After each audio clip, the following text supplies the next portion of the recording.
Voltamos a acionar nossa reportagem em Brasília. O Senado deve preparar uma proposta de emenda à Constituição neste segundo semestre para criminalizar o porte e a posse de drogas. De Brasília, o repórter Rafael Felice tem os detalhes. Uma proposta de emenda à Constituição foi escrita a várias mãos e deve ser apresentada já nesta sexta-feira. A decisão foi tomada pelo Colégio de Líderes após uma reunião nesta quinta-feira. A lei deverá considerar crime porte, posse de substância ilícita em qualquer quantidade. Essa é uma definição constitucional, política, em relação à questão de drogas no país. E evidentemente que isso não se esgota só numa alteração constitucional.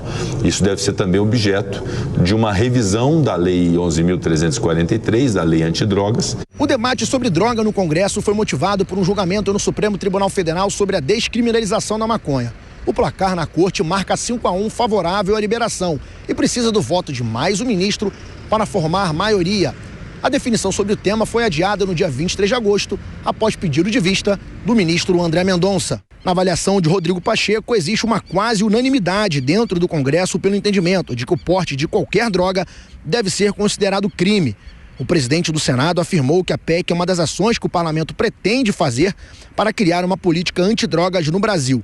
Ele também pontuou que a decisão de liberar o uso de maconha ou de outras drogas não deve ser estabelecido sem levar em consideração a origem dos entorpecentes. Não é só uma decisão de descriminalização do porte para uso de drogas, porque isso gera uma consequência muito mais ampla, porque acaba se estimulando o tráfico ilícito de entorpecentes e junto com o tráfico de drogas vem corrupção, tráfico de armas, homicídio, crime organizado, um estado paralelo, que é tudo que nós buscamos combater. Cristiano Vilela, para você, Vilela, uma boa iniciativa essa do Senado, no momento em que havia muitas críticas, por parte dos parlamentares, inclusive, ao que seria um atropelo, digamos, do Supremo Tribunal Federal nessa pauta. Fazem bem os senadores em tentar tirar do Congresso Nacional uma legislação sobre esse tema, Vilela? Olha, o Senado faz muito bem, o presidente do Senado, nesse ponto, ele acertou.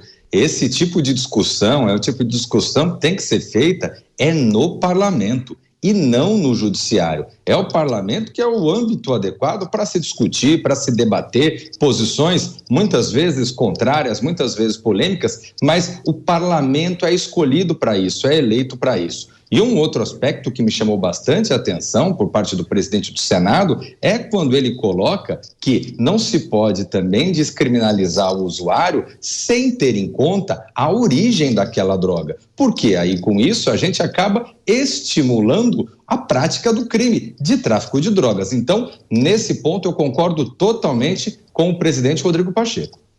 E será, Dora, que os parlamentares também aproveitam o ambiente político? Afinal de contas, essa decisão do Supremo Tribunal Federal não caiu tão bem, não foi unânime, o apoio a essa pauta, que é polêmica de fato. Será que os senadores aproveitam justamente esse clima político contrário ao Supremo Tribunal Federal em relação a essa pauta especificamente para tentar criar a própria legislação, porque percebem que é bem-vinda por parte da população essa limitação, Dora?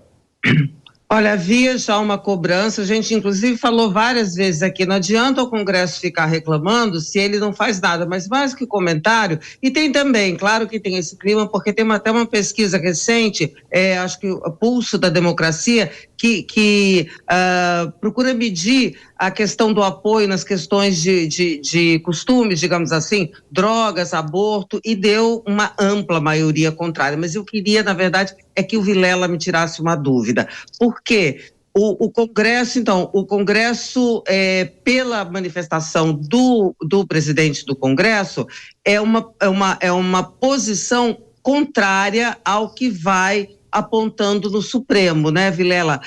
Como é que fica a questão se um for para um lado, o outro for para o outro? Como é que fica? O que desempata aí? Olha, Dora, isso é uma pergunta muito interessante, porque ela vai no seguinte sentido. O Supremo, em tese, ele está tomando essa posição analisando o texto constitucional de hoje. Se houver a aprovação de uma PEC, você vai ter a mudança no texto constitucional. Então, aquela visão anterior do Supremo, ela passa a não ser mais válida, porque o Supremo daí, possivelmente, teria que analisar um outro texto constitucional. Então, nesse sentido, se for aprovada a PEC, o que fica valendo é o que foi aprovado no Parlamento.